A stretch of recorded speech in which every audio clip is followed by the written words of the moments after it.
Hello friends, வணக்கம் and welcome to Tamil பங்கு சந்தை. இன்னைக்கு நிஃப்டி 50 பார்த்தீங்கன்னா கிட்டத்தட்ட 132 பாயிண்ட்ஸ் இன்க்ரீஸ் ஆகி 0.85% பாசிட்டிவ்ல 15,832ல க்ளோஸ் ஆயிருக்கு. அண்ட் அதுவே பேங்க் நிஃப்டி பார்த்தீங்கன்னா கிட்டத்தட்ட 183 பாயிண்ட்ஸ் இன்க்ரீஸ் ஆகி 0.55% பாசிட்டிவ்ல 33,811ல க்ளோஸ் ஆயிருக்கு. ஃப்ரைடே ஓவரால் யூஎஸ் மார்க்கெட்லாமே பார்த்தீங்கன்னா ரொம்பவே பாசிட்டிவாக க்ளோஸ் ஆயிருந்தது. அண்ட் அதோட தொடர்ச்சியாக ஏஷியன் மார்க்கெட்ஸும் பார்த்தீங்கன்னா நல்லாவே பாசிட்டிவாக ரியாக்ட் ஆயிருந்தது. அண்ட் ஸ்பெசிஃபிக்காக எஸ்ஜிஎக்ஸ் நிஃப்டியும் நல்லாவே பாசிட்டிவாக இருந்ததுனால நம்மளோட இந்தியன் மார்க்கெட் வந்து இன்னைக்கு நல்லாவே கேப் அப்பில் ஓப்பன் ஆயிருந்தது. ஓகே, அடுத்த நியூஸ் அப்டேட்ஸை பார்க்கலாம். அண்ட் அதில் ஃபஸ்ட்டு வந்து டாக்டர் ரெட்டிஸ் லேபரட்டரிஸோட அப்டேட்டை பார்க்கலாம். So doctor Reddy's laboratories company வந்து யூஎஸ்க்கு சேர்ந்த எட்டான் ஃபார்மான்ற கம்பெனியோட இன்ஜெக்டபிள் ப்ராடக்ட் போர்ட்ஃபோலியோவை அக்வயர் பண்ணியிருக்கிறதா அனௌன்ஸ் பண்ணியிருக்காங்க. அண்ட் இதில் both branded and generic injectable products acquire பண்ணியிருக்கிறதா சொல்லியிருக்காங்க. அண்ட் இதுக்காக டாக்டர் ரெட்டிஸ் லேபரட்டரிஸ் வந்து அப்ஃப்ரண்ட்டாக $5 million வந்து கேஷாக பே பண்ண போகிறதாவும் அண்ட் $45 million அளவுக்கு கண்டின்ஜென்ட் பேமெண்ட்ஸை பண்ண போகிறதா சொல்லியிருக்காங்க. அதாவது கண்டின்ஜென்ட் பேமெண்ட்ன்றது வேரியபிளாக அந்த ப்ராடக்டோட சேல்ஸ் பர்ஃபார்மன்ஸை பொறுத்து இருக்கும். எனிவே இந்த அப்டேட்க்கு அப்புறமா டாக்டர் ரெட்டிஸ் லேபரட்டரிஸோட ஷேர் ப்ரைஸ் இன்னைக்கு எப்படி ரியாக்ட் ஆயிருக்குன்னு பார்க்குறப்போ இன்னைக்கு ஓவரலாக இதோட ஷேர் ப்ரைஸ் பார்த்தீங்கன்னா ஓரளவுக்கு பாசிட்டிவாகவே ரியாக்ட் ஆயிருந்தது. ஓகே, அடுத்து டாடா பவரோட அப்டேட்டை பார்க்கலாம். டாடா பவருக்கு லேட்டஸ்ட்டாக பார்த்தீங்கன்னா மார்கன் ஸ்டான்லி வந்து அண்டர் வெயிட்ன்ற ரேட்டிங்கை மெயின்டைன் பண்ணி டார்கெட்டை முன்னாடி கொடுத்த 244லேருந்து 175 ருபீஸுக்கு குறைச்சிருக்காங்க. அண்ட் இதுக்காக மார்கன் ஸ்டான்லி வந்து முக்கியமாக 3 ரீசன்ஸை மென்ஷன் பண்ணியிருக்காங்க. ஸோ இதில் ஃபஸ்ட்டு பார்த்தீங்கன்னா டாடா பவர் கம்பெனிக்கு இன்னும் எர்னிங்ஸ்ன்றது அதிகமாக கம்யூனிட்டி பிஸ்னஸ் மேலே தான் டிபெண்டாக இருக்குது. அண்ட் அடுத்து இப்போ இருக்கிற கரண்ட் மேக்ரோ கண்டிஷன்ஸ்னால அவங்களோட மானிட்டைசேஷன் பாசிபிலிட்டின்றது கம்மியாக இருக்குது. அண்ட் அதே போல் குளோபலாக பார்த்தீங்கன்னா ரெனியூபிள் எனர்ஜியோட பிஸ்னஸ் மல்டிபிள்ஸ் எல்லாமே கரெக்ட் ஆகிட்டு இருக்குன்னு சொல்லியிருக்காங்க. எனிவே இந்த அப்டேட்க்கு அப்புறமா இன்னைக்கு டாடா பவரோட ஷேர் ப்ரைஸ் எப்படி ரியாக்ட் ஆயிருக்குன்னு பார்க்குறப்போ இன்னைக்கு ஓவரலாகவே பார்த்தீங்கன்னா அதோட ஷேர் ப்ரைஸ்ன்றது வாலட்டிலாகவே இருந்தது. ஓகே, அடுத்து அதானி பவரோட அப்டேட்டை பார்க்கலாம். இன்னைக்கு ஹரியானா கேபினெட் வந்து அதானி பவரோட சப்ளிமெண்ட்ரி பிபிஏ அதாவது பவர் பர்ச்சேஸ் அக்ரிமெண்ட்டை சைன் பண்ணுறதுக்கு கன்சிடர் பண்ண போகிறதா சொல்லப்படுது. அண்ட் இந்த பவர் பர்ச்சேஸ் அக்ரிமெண்ட்ன்றது இம்போர்ட் பண்ண கோல்லிருந்து ஜென்ரேட் பண்ணுற பவரை ஹையர் டேரிஃபில் சப்ளை பண்ணுறதுக்கான அக்ரிமெண்ட்னு சொல்லப்படுது. ஸோ இந்த அப்டேட்னால இன்னைக்கு அதானி பவரோட ஷேர் ப்ரைஸ் நல்லாவே பாசிட்டிவாக ரியாக்ட் ஆயிருந்தது. ஓகே, அடுத்து அதானி என்டர்பிரைஸோட அப்டேட்டை பார்க்கலாம். அதானி என்டர்பிரைஸோட சப்சிடரி கம்பெனியான கட்ச் காப்பர் லிமிடெட்ன்ற கம்பெனிக்கு ஃபினான்ஷியல் க்ளோஷர் அச்சீவ் ஆயிருக்கிறதா சொல்லியிருக்காங்க. அதாவது இந்த கட்ச் காப்பர் லிமிடெட்ன்ற கம்பெனி வந்து 1 million tons per annum capacity கொண்ட ரிஃபைன்டு காப்பரை ப்ரொடியூஸ் பண்ணுறதுக்கு கிரீன்ஃபீல்டு காப்பர் ரிஃபைனரி ப்ராஜெக்டை செட்டப் பண்ணுறதுக்கு பார்த்துட்டு இருக்காங்க. அதாவது கிரீன்ஃபீல்டு ப்ராஜெக்ட்ன்றது புதுசாக ஸ்க்ராச்லேருந்து அதுக்கான பிளான்ட்டை செட்டப் பண்ணுறது. ஸோ இந்த காப்பர் ரிஃபைனரி ப்ராஜெக்ட்டுக்கு ஸ்டேட் பேங்க் ஆஃப் இந்தியாவோட தலைமையில் கன்சோர்டியம் பேங்க்ஸ் வந்து அரௌண்ட் 6,071 crores கடன் கொடுக்கறதுக்கு அக்ரிமெண்ட்டை சைன் பண்ணியிருக்கிறதா சொல்லியிருக்காங்க. ஸோ இந்த அப்டேட்க்கு அப்புறமா இன்னைக்கு அதானி என்டர்பிரைஸோட ஷேர் ப்ரைஸ் எப்படி ரியாக்ட் ஆயிருக்குன்னு பார்க்குறப்போ இன்னைக்கு எண்ட் ஆஃப் த டே இதோட ஷேர் ப்ரைஸ்ன்றது ஓரளவுக்கு பாசிட்டிவாக க்ளோஸ் ஆயிருக்கு. அண்ட் ஃப்ரெண்ட்ஸ், நம்மளோட கண்டென்ட் பிடிச்சிருந்தா கண்டிப்பாக இந்த வீடியோக்கு லைக் பண்ணிட்டு கண்டினியூ பண்ணுங்க. ஓகே, அடுத்து GHCLோட அப்டேட்டை பார்க்கலாம். GHCL கம்பெனி வந்து மதுரை டிஸ்ட்ரிக்ட்ல இருக்கிற மணப்பாறையில் புது ஸ்பின்னிங் யூனிட்டை இனாகிரேட் பண்ணியிருக்கிறதா அப்டேட் பண்ணியிருக்காங்க. அண்ட் இந்த புது ஸ்பின்னிங் யூனிட்டோட ப்ரொடக்ஷன் கெப்பாசிட்டின்றது அரௌண்ட் 23 tons per டேவாக இருக்குன்னு சொல்லியிருக்காங்க. எனிவே இந்த அப்டேட்க்கு அப்புறமா இன்னைக்கு GHCLோட ஷேர் ப்ரைஸ் எப்படி ரியாக்ட் ஆயிருக்குன்னு பார்க்குறப்போ இன்னைக்கு எண்ட் ஆஃப் த டே GHCLோட ஷேர் ப்ரைஸ்ன்றது ஆல்மோஸ்ட் 4% பாசிட்டிவாக க்ளோஸ் ஆயிருக்கு. ஓகே, அடுத்து வெல்ஸ்பன் கார்ப்போட அப்டேட்டை பார்க்கலாம். வெல்ஸ்பன் கார்ப் கம்பெனிக்கு இந்தியா அண்ட் யூஎஸ் கிட்டிருந்து oil and gas and water sector ரிலேட்டடாக அரௌண்ட் 600 crores வர்த்துள்ள ஆர்டர்ஸ் வந்திருக்கிறதா அப்டேட் பண்ணியிருக்காங்க. அண்ட் இது முக்கியமாக பைப்லைன் ப்ராஜெக்ட்டுக்கு கோட்டட் பைப்ஸ் அண்ட் பென்ஸை சப்ளை பண்ணுறதுக்கான ஆர்டர்னு சொல்லியிருக்காங்க. அண்ட் கம்பெனி வந்து இந்த ஆர்டர்ஸை குஜராத்தில் இருக்கிற அவங்களோட பிளான்ட்ல இருந்து எக்ஸிக்யூட் பண்ண போகிறதா சொல்லியிருக்காங்க. எனிவே இந்த அப்டேட்க்கு அப்புறமா இன்னைக்கு வெல்ஸ்பன் கார்ப்போட ஷேர் ப்ரைஸ் எப்படி ரியாக்ட் ஆயிருக்குன்னு பார்க்குறப்போ இன்னைக்கு end of the day Welspun கார்ப்போட ஷேர் ப்ரைஸ்ன்றது ஆல்மோஸ்ட் 4.5% பாசிட்டிவாக க்ளோஸ் ஆயிருக்கு. ஓகே, அடுத்து இன்னைக்கு என்னோட பொசிஷனோட அப்டேட்டை பார்க்கலாம். இன்னைக்கு என்னோட பொசிஷனோட ஓவரால் MTM லாஸ் பார்த்தீங்கன்னா அரௌண்ட் 2.92 lakhs இருக்குது. அண்ட் லாஸ்ட் வீக் ஹெட்ஜிங்காக ஆட் பண்ண புட் ஆப்ஷன்ஸை இன்னைக்கு எக்ஸிட் பண்ணியிருக்கேன். அண்ட் புதுசாக எந்த ஒரு பொசிஷனும் ஆட் பண்ணிக்கல. ஓகே, அடுத்து ஜொமேட்டோட அப்டேட்டை பார்க்கலாம். ஆன்லைன் ஃபுட் டெலிவரி பிளாட்ஃபார்மான ஜொமேட்டோ வந்து ஆன்லைன் கிராசரி டெலிவரி பிளாட்ஃபார்மான பிளிங்கிட் அக்வயர் பண்ண போகிறதா சொல்லியிருக்காங்க. அண்ட் இந்த அக்வேஷன் வந்து அரௌண்ட் 4,447 crores பண்ண போகிறதா சொல்லியிருக்காங்க.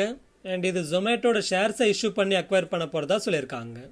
ஜொமேட்டோ கம்பெனி வந்து இந்த பிளிங்கிட்ட கேஷை கொடுத்து வாங்க போறதில்ல, அதுக்கு பதிலாக ஜொமேட்டோட ஷேர்ஸை இஷ்யூ பண்ணி அக்வயர் பண்ண போறாங்க. அதாவது பிளிங்கிட்டுக்கு 4447 crores வர்த்துள்ள ஜொமேட்டோட ஷேர்ஸை இஷ்யூ பண்ணி அக்வயர் பண்ண போறாங்க. அதாவது ஜொமேட்டோவோட 62.85 crore ஈக்விட்டி ஷேர்ஸை அரௌண்ட் 70.76 rupees per ஷேர்னு கொடுக்க போறதா சொல்லியிருக்காங்க. ஆக்சுவலாக பிளிங்கிட்ட வாங்குறதுக்கு என்னவோ இவங்களோட வேல்யூவேஷனை 70.76 rupeesக்கு வச்சிருக்காங்க. ஆனால் ஒரு வருஷத்துக்கு முன்னாடியே பப்ளிக்கு மட்டும் 76 rupees per ஷேர்னு வேல்யூவேஷனை வச்சு ஐபிஓக்கு வந்திருந்தாங்க.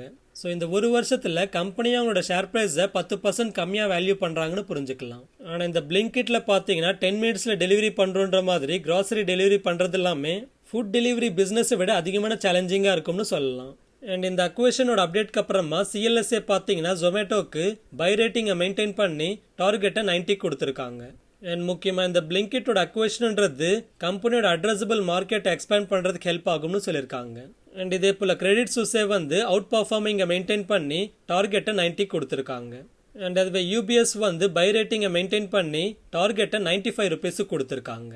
எனிவே இந்த ஓவரால் அப்டேட்க்கு அப்புறமா இன்னைக்கு ஜொமேட்டோட ஷேர் ப்ரைஸ் எப்படி ரியாக்ட் ஆயிருக்குன்னு பார்க்குறப்போ இன்னைக்கு எண்ட் ஆஃப் த டே ஜொமேட்டோட ஷேர் ப்ரைஸ் வந்து ஆல்மோஸ்ட் 6.6% நெகட்டிவாக க்ளோஸ் ஆயிருக்கு. ஓகே, அடுத்து ஹிகால் கம்பெனியோட அப்டேட்டை பார்க்கலாம். மகாராஷ்டிரா பொல்யூஷன் கண்ட்ரோல் போர்டு வந்து அரௌண்ட் ஏப்ரல் டைமில் ஹிகால் கம்பெனியோட தலோஜா பிளான்ட்டை ஷட் டவுன் பண்ண சொல்லி ஆர்டர் போட்டிருந்தாங்க. ஆனால் ஹிகால் கம்பெனி வந்து அந்த ஆர்டருக்கு அகெயின்ஸ்டாக பாம்பே ஹைகோர்ட்டில் ரிட் பெட்டிஷனை போட்டிருந்தாங்க. அண்ட் அந்த ரிட் பெட்டிஷனுக்கு இப்போ பாம்பே ஹைகோர்ட் வந்து இன்னும் ஒரு வாரத்தில் ஹிகால் கம்பெனி வந்து அவங்களோட தலோஜா பிளான்ட்ல மேனுஃபேக்சரிங் ஆக்டிவிட்டீஸை ரீஸ்டார்ட் பண்ணுறதுக்கு பொல்யூஷன் கண்ட்ரோல் போர்ட் பெர்மிஷன் கொடுக்கணும்னு கேட்டுக்கிட்டதா சொல்லியிருக்காங்க. ஸோ இந்த அப்டேட்னால இன்னைக்கு ஹிகால் கம்பெனியோட ஷேர் ப்ரைஸ் எப்படி ரியாக்ட் ஆயிருக்குன்னு பார்க்குறப்போ இன்னைக்கு end of the day Hikal share price வந்து ஆல்மோஸ்ட் 5.39% பாசிட்டிவாக க்ளோஸ் ஆயிருக்கு. ஓகே, அடுத்து சிப்லாவோட அப்டேட்டை பார்க்கலாம். இன்னைக்கு சிப்லாவோட பித்தாம்பூர் யூனிட்ல யூஎஸ் எஃப்டிஏ இன்ஸ்பெக்ஷனை ஸ்டார்ட் பண்ணியிருக்கிறதா சோர்சஸ் கிட்ட இருந்து அப்டேட் வந்திருக்கு. ஸோ இப்படி யூஎஸோட எஃப்டிஏ இன்ஸ்பெக்ஷனுக்கு அப்புறமா அப்சர்வேஷன்ஸோ இல்லை வார்னிங்ஸோ வந்ததுன்னா அது கம்பெனியோட ஷேர் ப்ரைஸ்க்கு நெகட்டிவாக இருக்கும். எனிவே இந்த அப்டேட்க்கு அப்புறமா இன்னைக்கு சிப்லாவோட ஷேர் ப்ரைஸ் எப்படி ரியாக்ட் ஆயிருக்குன்னு பார்க்குறப்போ இன்னைக்கு மார்னிங்ல இருந்தே சிப்லாவோட ஷேர் ப்ரைஸ்ன்றது ஒரு லக் பாசிட்டிவாக தான் இருந்தது. ஆனால் இந்த அப்டேட் வந்ததுமே இதோட ஷேர் ப்ரைஸ் ஃபாலோ ஆகி end of the day almost 0.14% நெகட்டிவ்ல க்ளோஸ் ஆயிருக்கு. ஓகே, அடுத்து பஜாஜ் ஆட்டோட அப்டேட்டை பார்க்கலாம். பஜாஜ் ஆட்டோ கம்பெனி வந்து இன்னைக்கு 2 அப்டேட்டை கொடுத்துருக்காங்க.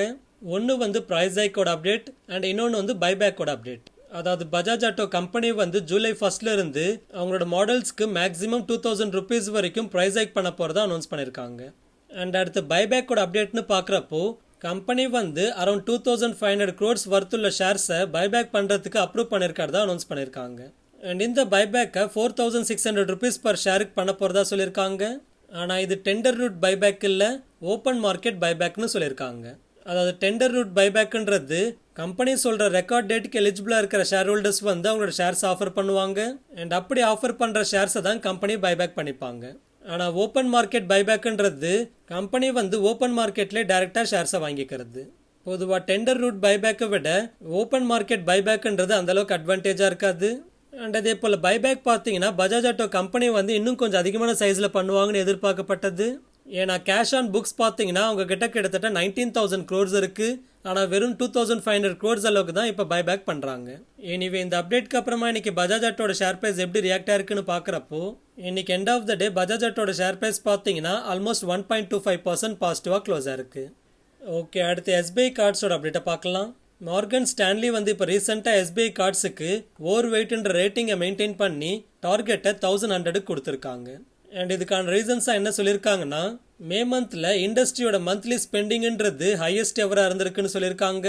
அதாவது இண்டஸ்ட்ரியோட மந்த்லி ஸ்பெண்டிங்ன்றது மே மந்த்தில் ஏப்ரலை கம்பேர் பண்ணுறப்போ 8% அதிகமாக இருக்கிறதாவும் அண்ட் அது போன வருஷம் மேவோட கம்பேர் பண்ணுறப்போ 118% அதிகமாக இருக்கிறதாவும் சொல்லியிருக்காங்க. அண்ட் அதுவே ஸ்பெசிஃபிக்காக எஸ்பிஐ கார்ட்ஸோட மே மந்தோட மந்த்லி ஸ்பெண்டிங்ன்றது ஏப்ரல் கம்பேர் பண்ணுறப்போ 8% அதிகம் அண்ட் போன இயர் மே கம்பேர் பண்ணுறப்போ 112% அதிகம்னு சொல்லியிருக்காங்க. அண்ட் ஆர்பிஐ கிட்டேருந்து வர டெய்லி ஸ்பெண்டிங் டேட்டாவை பார்க்குறப்போ ஜூன் மந்த்லையும் இந்த ஸ்பெண்டிங்கோட ஸ்ட்ரென்த்ன்றது நல்லாவே சஸ்டெயின் இருக்கிறதா சொல்லியிருக்காங்க. எனிவே இந்த ஓவரால் அப்டேட்க்கு அப்புறமா இன்னைக்கு எஸ்பிஐ கார்ட்ஸோட ஷேர் ப்ரைஸ் எப்படி ரியாக்ட் ஆயிருக்குன்னு பார்க்குறப்போ இன்னைக்கு end of the day SBI கார்ட்ஸோட ஷேர் ப்ரைஸ் வந்து ஆல்மோஸ்ட் 0.8% பாசிட்டிவாக க்ளோஸ் ஆயிருக்கு. ஓகே, அடுத்து இந்த வாரம் எக்ஸ்பைரி ஆகிற நிஃப்டியோட ஆப்ஷன் செயின் பார்க்குறப்போ கால் ஆப்ஷன் சைடில் அதிகமான ஓப்பன் இன்ட்ரெஸ்ட்ன்றது இப்போ இமீடியட்டாக 16,000 ஸ்ட்ரைக் ப்ரைஸில் பில்டாக இருக்குது. ஆனால் இன்னைக்கு சேஞ்ச் இன் ஓஏஓ டேட்டா படி பார்க்குறப்போ ஈவன் 16,200 அண்ட் 16,300லையும் ஓப்பன் இன்ட்ரெஸ்ட் ஓரளவுக்கு பில்ட் ஆகிட்டு இருக்கு.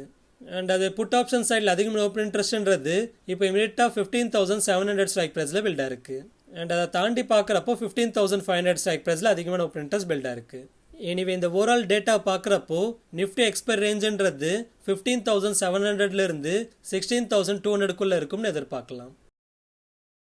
ஃபைனலாக ஃப்ரெண்ட்ஸ், ஒரு சின்ன ரெக்வஸ்ட். நம்மளோட ஒர்க் அண்ட் எஃபர்ட்ஸ் உங்களுக்கு பிடிச்சிருந்து நம்மளை சப்போர்ட் பண்ணணும்னு நினச்சிங்கன்னா நீங்கள் ஃப்ரீயாகவே சப்போர்ட் பண்ணலாம். ஸோ அதுக்காக நீங்கள் பண்ண வேண்டியது, நம்ம வீடியோட டிஸ்கிரிப்ஷனில் இருக்கிற நம்ம சேனலோட லிங்க் ட்ரீயோட யூஆர்எல்லை கிளிக் பண்ணிங்கன்னா ஃபர்ஸ்ட் ட்ரேடிங் ஆர் டிமேட் அக்கௌண்ட்டை கிரியேட் பண்ணுறதுக்கான லிங்க்ஸ் இருக்கும். ஸோ நீங்களோ இல்லை உங்களுக்கு தெரிஞ்சவங்களோ புதுசாக trading R demat account create பண்ணுறப்போ இந்த லிங்க்ஸை யூஸ் பண்ணி கிரியேட் பண்ணிக்கோங்க. ஆக்சுவலாக நீங்கள் டேரெக்டாக வெப்சைட்லேருந்து கிரியேட் பண்ணுறதுக்கும் நம்மளோட ரெஃபரல் லிங்கை யூஸ் பண்ணி கிரியேட் பண்ணுறதுக்கும் எந்த ஒரு எக்ஸ்ட்ரா சார்ஜஸும் இல்லை. ஸோ டேரெக்டாக வெப்சைட்லேருந்து உங்களோட அக்கௌண்ட்டை கிரியேட் பண்ணுறதை விட நம்மளோட இந்த ரெஃபரல் லிங்க்ஸை யூஸ் பண்ணி உங்களோட அக்கௌண்ட் கிரியேட் பண்ணுறப்போ நீங்கள் நம்ம சேனலுக்கு பண்ணக்கூடிய உங்களால் முடிஞ்ச சப்போர்ட்டாக இருக்கும். அண்ட் அதே போல் நீங்கள் லைஃப் இன்சூரன்ஸில் அப்ளை பண்ணணும்னு நினச்சாலோ இல்லை இன்சூரன்ஸ் கம்பெனிஸ் ப்ரொவைட் பண்ணுற guaranteed investment plans or health insurance or vehicle இன்சூரன்ஸ்னு இதில் எதில் அப்ளை பண்ணணும்னு நினைக்கிறீங்களோ அதை கிளிக் பண்ணி கூகுள் ஃபார்மை ஃபில் பண்ணுங்க. ஸோ இந்த கூகுள் ஃபார்ம் ஃபில் பண்ண பிறகு உங்களுக்கு ஃபர்ஸ்ட்டு அந்த ப்ராடக்டோட ஃப்ரீ டீடைல்டு எக்ஸ்பிளனேஷன்ஸ் கொடுப்போம். அடுத்து அதில் ஹேசல் ஃப்ரீயாக அப்ளை பண்ணுறதுக்கு ஹெல்ப் பண்ணுவோம். அண்ட் அப்ளை பண்ண பிறகும் லைஃப் லாங் உங்களுக்கான பர்சனல் சப்போர்ட் ஃப்ரீயாகவே கொடுப்போம். அடுத்து ஃப்ரீ ஃபினான்ஷியல் பிளானிங் கன்சல்டன்சி வேணும்னா இந்த லிங்கை கிளிக் பண்ணி கூகுள் ஃபார்மை ஃபில் பண்ணுங்க. அடுத்து ஸ்டாக் மார்க்கெட்டுக்கு லிங்க் ஆகாத அண்ட் அதோட வாலட்டிலிட்டி இல்லாத இன்வெஸ்ட்மெண்ட்ஸ் ஆன பாண்ட்ஸ், டெபஞ்சர்ஸ், இன்வாய்ஸ் டிஸ்கவுண்டிங்னு ஃபிக்ஸ்டு ரிட்டர்ன் கொடுக்குற இன்வெஸ்ட்மெண்ட்ஸ் பண்றதுக்கான ட்ரேட் கிரெட் ஆர் வின்ட்வெல்த்தோட அக்கௌண்ட்டை கிரியேட் பண்றதுக்கு இந்த லிங்கை யூஸ் பண்ணி கிரியேட் பண்ணிக்கோங்க. அண்ட் அதே போல் கிரிப்டோ கரன்சியில் ட்ரேட் பண்ணுறதுக்கான வேசிரெக்ஸ் அக்கௌண்ட் அண்ட் டேக்ஸ் ஃபைலிங் பண்ணுறதுக்கான குவிக்கோ அக்கௌண்ட்டை கிரியேட் பண்ணுறதுக்கும் இந்த லிங்க்ஸை யூஸ் பண்ணி கிரியேட் பண்ணிக்கோங்க. அண்ட் ஃபைனலாக நம்மளோட சோஷியல் மீடியாஸில் கனெக்ட் ஆகணும்னா, அதாவது Telegram channel, Instagram, YouTube, Twitter and ஃபேஸ்புக்கில் கனெக்ட் ஆகணும்னா இங்கே இருக்கிற அதோட லிங்க்ஸை யூஸ் பண்ணி கனெக்ட் பண்ணிக்கோங்க. முக்கியமாக நம்மளோட டெலிகிராம் சேனலில் கனெக்ட் பண்ணிக்கிட்டீங்கன்னா மார்க்கெட் டைமிங்கில் வர அப்டேட்ஸ் எல்லாமே உங்களுக்கு வந்து சேரும். அண்ட் ஈவன் ஒரு ஸ்டாக்கை பற்றி அதோட பாஸ் டேட்டா எல்லாமே தெரிஞ்சுக்கணும்னாலும் நம்மளோட டெலிகிராம் சேனல்ன்றது உங்களுக்கு ரொம்பவே யூஸ்ஃபுல்லாக இருக்கும். ஃபார் எக்ஸாம்பிள், நீங்கள் இந்தியா புல்ஸ் ஹவுசிங் ஃபினான்ஸை பற்றி ப்ரீவியஸாக என்னென்ன அப்டேட்ஸ் வந்திருக்குன்னு தெரிஞ்சுக்கணும்னா நம்மளோட டெலிகிராம் சேனலுக்குள்ள போய் பார்த்தீங்கன்னா சர்ச் பட்டன் இருக்கும். ஸோ அந்த சர்ச் பட்டனை கிளிக் பண்ணி இந்தியா புல்ஸ்ன்னு சர்ச் பண்ணுங்க.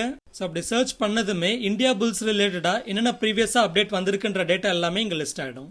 அண்ட் ஃபைனலாக இந்த வீடியோ பிடிச்சிருந்தா லைக் பண்ணுங்க, சேனல் பிடிச்சிருந்தா சப்ஸ்கிரைப் பண்ணுங்க, உங்களுக்கு ஏதாவது கேள்வி இருந்தால் கமெண்ட் பண்ணுங்க.